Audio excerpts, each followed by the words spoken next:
মদিনার সেই প্রশান্ত বিকেল। একদিন এক প্রতিবেশী বিশ্বনবীর স্ত্রী উম্মে সালমা রাদিয়াল্লাহু তাআলা আনহা এর জন্য একটি বিশেষ উপহার নিয়ে আসলেন। দরজায় দাঁড়িয়ে তিনি সালাম জানালেন এবং বলতে লাগলেন, হে বিশ্বনবীর স্ত্রী, আপনি কি বাড়িতে আছেন? আল্লাহর সন্তুষ্টির উদ্দেশ্যে একটি উপহার নিয়ে এসেছি, দয়া করে এটি গ্রহণ করুন। অন্যদিকে উম্মে সালমা ঘরের ভিতরে কিছু কাজ করছিলেন।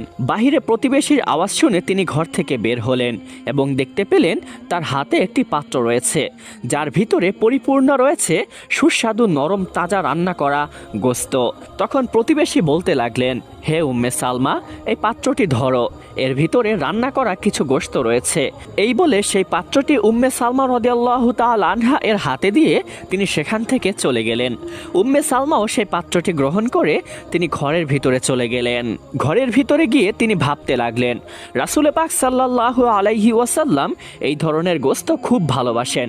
স্নেহ ভরা চোখে পাত্রটির দিকে তাকিয়ে তিনি তার দাসীকে ডাকলেন এবং তাকে ডেকে বলতে লাগলেন, হে দাসী, এই পাত্রটি আল্লাহর রাসূলের জন্য রেখে দাও, এতে কিছু রান্না করা গোস্ত রয়েছে। রাসূল পাক সাল্লাল্লাহু আলাইহি ওয়াসাল্লাম রান্না করা গোস্ত খুবই পছন্দ করেন। তুমি এই গোস্তগুলো ঘরের তাকে তুলে রাখো, যেন হাতের কাছে থাকে, নবীজি আসলে তাকে তৎক্ষণাৎ যেন দেওয়া যায়। দাসী আজ্ঞা পালন করলো। পাত্রটি হাতে নিয়ে ঘরের এক পাশের কুলঙ্গিতে পাত্রটি যত্ন করে রেখে দিল। ঘরের মধ্যে একটা নরম সুগন্ধি ভেসে উঠল, মাংসের গন্ধ, রান্নার সুবাস আর নবীর প্রতি ভালোবাসার উষ্ণতা। এর কিছুক্ষণ পরে ঘরের বাইরে একজন ভিক্ষুক এসে উপস্থিত হলো। তার গলার ভাঁজে অনুরোধের সুর। সে ডেকে বলতে লাগলো, হে আহলে বাইত, আপনারা কেউ ঘরে আছেন কি? গত কয়েকদিন যাবৎ আমি না খেয়ে রয়েছি, অনাহারে আমি আর চলার মতো শক্তি পাচ্ছি না। যদি আপনাদের ঘরে খাবারের মতো কিছু থাকে, আল্লাহর ওয়াস্তে সেটি আমাকে দান করুন, আল্লাহ আপনাদের সংসারে অবশ্যই বরকত দিবেন। শব্দটা ভেসে আসলো ঘরের ভেতরে।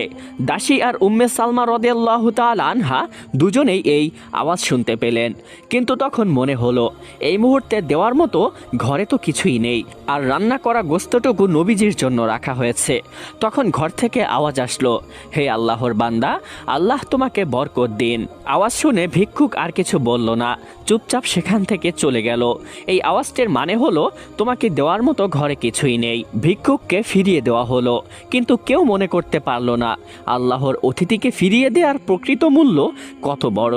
হাওয়ায় তখনও রয়ে গিয়েছে তার দোয়ার শব্দ। দরজায় যেন এক অদৃশ্য নিঃশ্বাস ভাসছে, যেন বলছে, দান করলে ধন বাড়ে, আর ফিরিয়ে দিলে সেটা কমে যায়। তার কিছুক্ষণ পরে ঘরের দরজায় মৃদু শব্দ। রাসূল পাক সাল্লাল্লাহু আলাইহি ওয়াসাল্লাম